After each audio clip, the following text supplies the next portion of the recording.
Hi everybody, Stephan Kesting from GrappleArts.com here.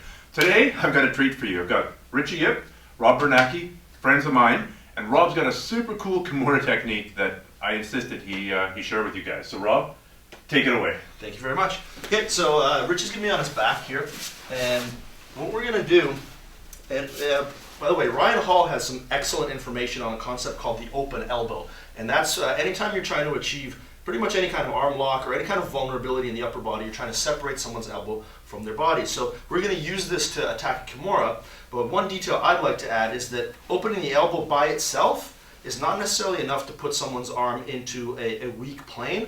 Opening the elbow and internally rotating the shoulder is what we're looking to do. So if I manage to open Ritchie's elbow, for instance, commonly you see Kesa Gatame is a judo position that Brazilian Jiu-jitsu guys tell you will get your back taken every time you do it. As long as I keep this elbow open and I keep the shoulder internally rotated, Ritchie can't take my back because he can't get into base effectively. Really strong.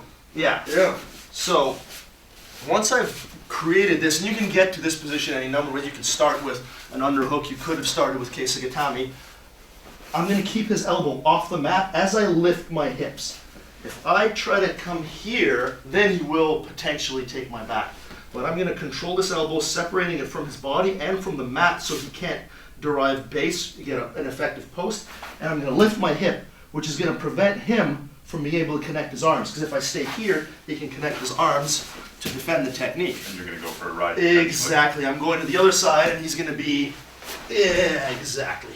So when I get to this open elbow hip elevation, I lock up the Kimura grip, which I'm going to use no thumbs for. You can start, actually, based on your information, start with the thumb in and then switch to the thumb out.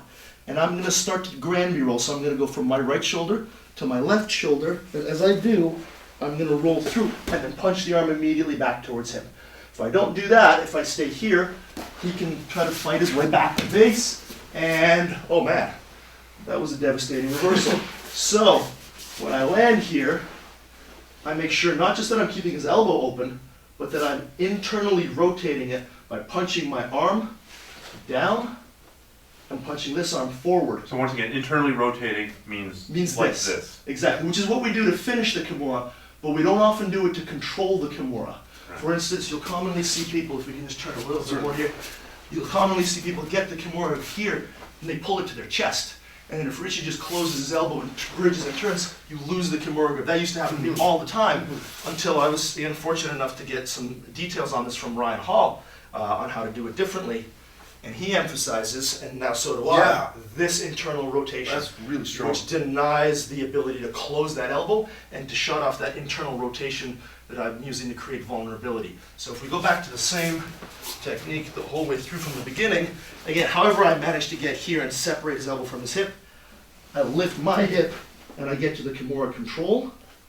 I start to Granby, I roll forward, and as I'm rolling forward, I'm immediately punching my hands towards his hip and flaring his elbow, internally rotating his shoulder.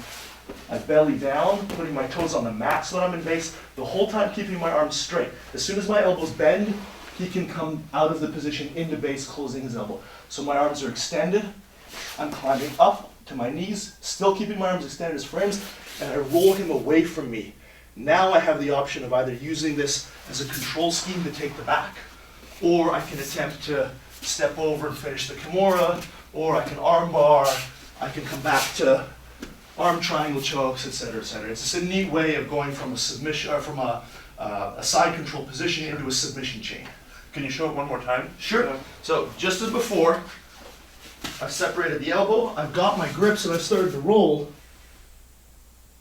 And now I'm punching this arm down, internally rotating the shoulder, and rolling into a position where my toes are on the mat.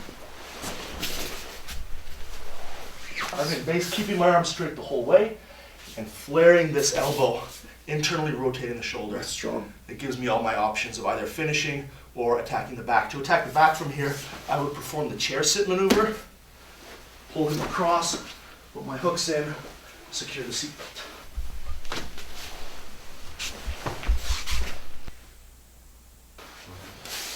And you also had a side choke and an armbar. Yeah, Wow. arm triangle, reverse Ezekiel, armbar, Kimura, all kinds of fun stuff. A terrible position to be in, and a very unexpected way to get there. It's fantastic. You never felt like you could get up? Never at any point. Yeah, it was the fact that it felt like my skeleton was in my own way. Like I couldn't just sit up. So it was a really powerful Yeah, the key control. to the control is really keeping this off the mat. As long as I'm able to do this, there's no way you should be able to threaten me. And if at any point I feel like I'm losing this, you simply return to side control. Very cool, Rob. Yeah. Thank you for showing that. Thanks so much, Stephan. Right on. Awesome. Thanks, Rich. Thank you.